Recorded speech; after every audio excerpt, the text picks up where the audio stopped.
یہ کہانی ایک بچے کی ہے جسے اسکول سے گھر جاتے وقت اس کے استاد نے روکا اور کہا کہ یہ خط لے جاؤ اور اپنی ماں کو دینا۔ بچے نے اپنی استاد کی بات پر عمل درآمد کیا اور گھر پہنچتے ہی وہ خط اپنی والدہ کو دیا اور کہا کہ استاد جی نے یہ خط آپ کے لیے دیا ہے۔ ماں نے اس بچے کے سامنے خط کھولا اور بلند آواز میں پڑھنا شروع کر دیا۔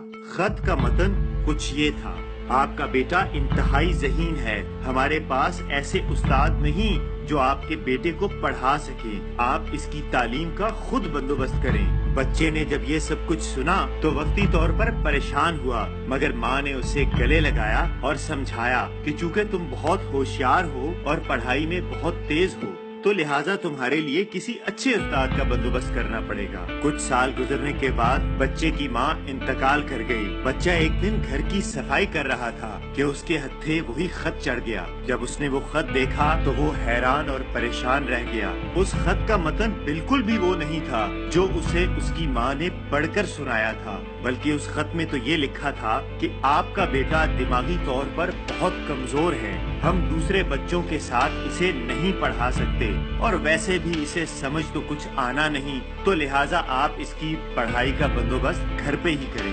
خط پڑھنے کے بعد بچے کی آنکھوں سے آنسو تھمنے کا نام نہیں لے رہے تھے۔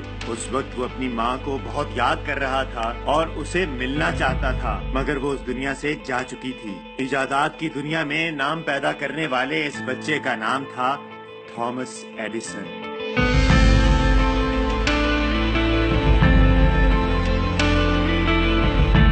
آنکھوں سے زاروں قطار آنسو بہ رہے تھے اور اپنی ڈائری کھولی اور اس میں لکھا: تھامس ایڈیسن ایک دماغی طور پر کمزور بچہ تھا، لیکن اس کی ماں کی محنت نے اسے صدی کے عظیم انسانوں کی فہرست میں شامل کر دیا۔ اگر ماں کی دی ہوئی ہمت اور حوصلہ آج تھامس ایڈیسن کے ساتھ نہ ہوتا تو تھامس ایڈیسن کچھ بھی نہ ہوتا۔